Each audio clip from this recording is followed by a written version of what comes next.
Hello everyone, I want to welcome you here to our webinar this week.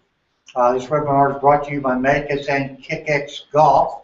We're here at beautiful Tiffany Greens Golf Club in Kansas City, Missouri in our indoor training area, which we used earlier today because it was raining outside. But today we're going to talk about a lot of different things that happen in threes during your golf swing. Now you're going to see the picture apparently kind of shuttle in and out.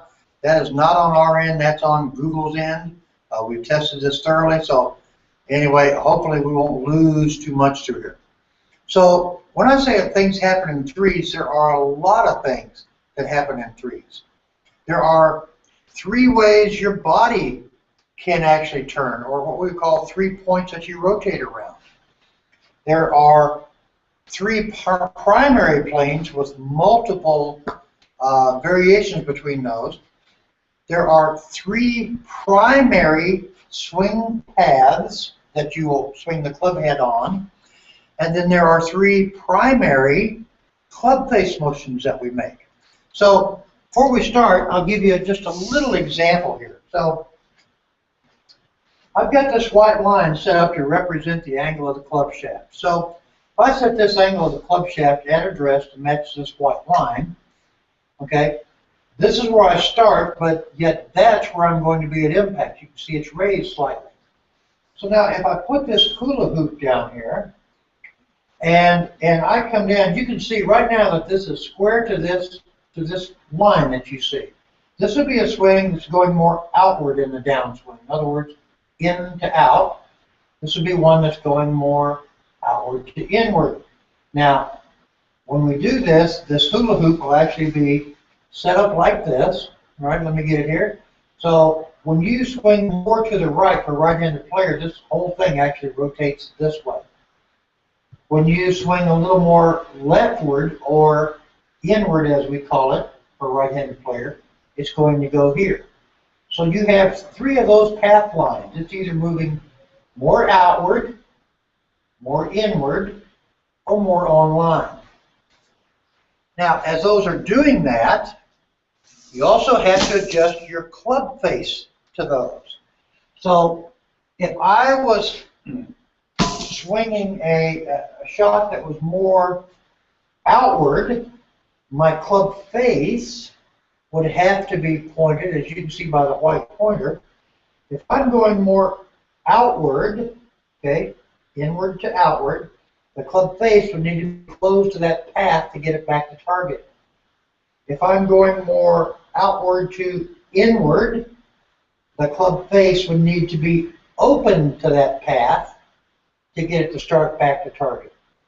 And if I swung it exactly on line, then the club face and the path would be square to each other to get a dead straight shot. So it is possible to hit a straight shot by going more outward or more inward. You just have to adjust the face angle to do that. So one of the things that you can do is learn how to control this club face motion. So I'm going to put this tennis racket on here, and I'm going to put it square with this particular club face. All right, so now if I have this racket on here and this club face, these two represent each other. So as I'm swinging down, and I come in, I can look at this tennis racket because it's a lot bigger, it's easier to see. All right, I'm going to know that that face is fairly square right there. I'm also going to know if I go like this, you can see how the racket's pointed a little more upward, so the face is pointed to the right. And let me see if you can see it better this way. And then if I was going here, you'll see how the face works more around or closing. This would be more opening, and you can see the face going like that, like this, more closing, or this way, opening the face. So you can practice with a tennis racket. So now you have three face controls per path, basically. So that's going to give you like 9 different types of trajectories and flights right there. So we have those pieces. Then we have what we call our pivot pieces. So you could do a drill where you just put the club up on top of your shoulders like this, get in your posture, now turn back, And you're either going to feel like you turn into your right hip, you're going to feel like you stay centered, or some of you even feel like you turn on your left hip. Now, any of those will work. There are great players doing all of them.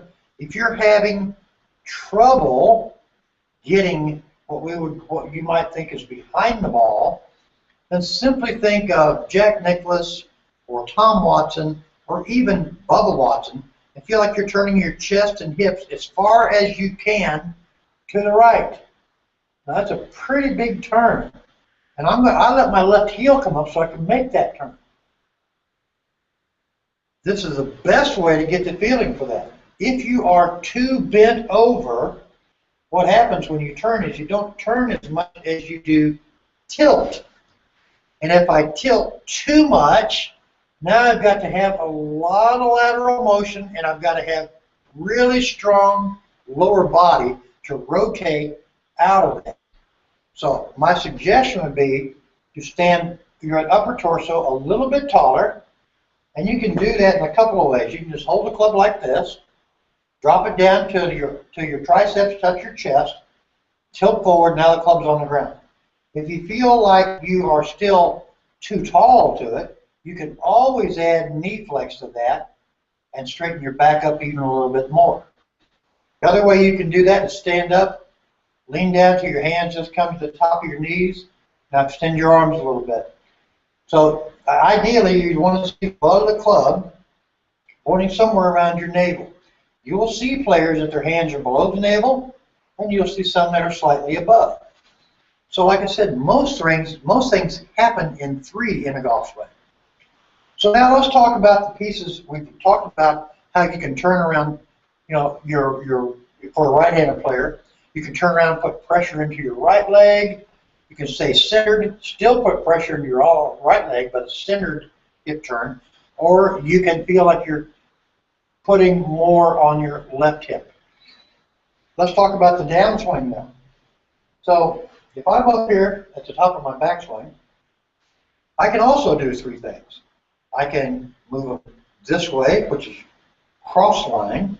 So if you're somebody, let's say you're somebody that swings back and you are habitually swinging what we would call outward to inward.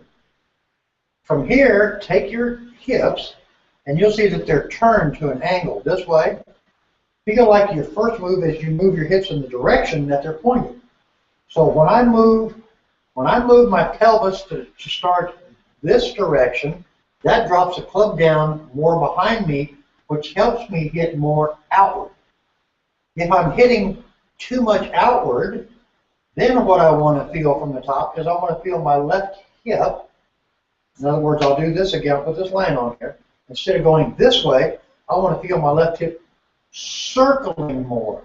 In other words, turning quicker. So if I'm here now, I turn it a little quicker, that'll bring the club out in front of me more instead of from underneath. Now if I'm doing too much of that, and I'm doing too much of the cross line, we call it, from there, all I want to feel is my hips actually slide and turn marginally parallel to my target line. So my hips can basically do, like I said, 3 things. I'll get up here a little bit closer. They can go this way, and I'll do it from this angle. It might be a little bit better angle. So here's square, right? So I can go this way, I can go this way, or I can go pretty much parallel to it in the start down. All right, so I can use any of those depending on what I want the golf ball and my path to do. So I've got a path that's going outward, I've got a path that's going inward, I've got one that's on line. I've got hips that are going outward, I've got hips that are going inward, and I have hips that are going on line. I can make my club face square to my path, open to my path, or close to my path. That's going to change my ball flight as well. So those 3 face alignments, 3 paths, give you all of that information. Now I can also come into impact with a driver in what we would call an inline condition. I can come in with it a little out of line. That would be too much forward leaning. Would not suggest that with the driver. The face is going to point too much to the right, and you'll have too low of a trajectory. So just move your ball location up. We're trying to get this ball up just underneath this left shoulder, the outside edge of this left shoulder. When I hit it there, the next thing that happens is the club actually working up, and that's what we want to do with a driver. So again, we also have three things that we can do with an angle of attack. We can have an angle of attack that's going down, going this way. We can have an angle of attack that's going this way, or we can have an angle of attack that's pretty level. So watch your ball flight, look what your tendencies are, and then go from there. Now, if you have any questions, you can type them in this chat bar on the right. I should have told you that before I started. That way you could have got them in there. I'll give this a minute or so to see if we have any questions. But that's basically what we wanted to talk about today, was where and how you match up those three pieces. Now, to match those three pieces, you need to go find your local 5 Simple Keys instructor. They're all over the U.S. You can actually go to 5sk.com, find out what those instructors are. They are experts at prioritizing which one of the 5 keys needs that can affect the other ones the most easiest. And they're also experts at matching up what those components should do as far as what your pivot's doing, what your path is doing, and what your club face is doing. All right, I think we have a question. Let me look up here and see.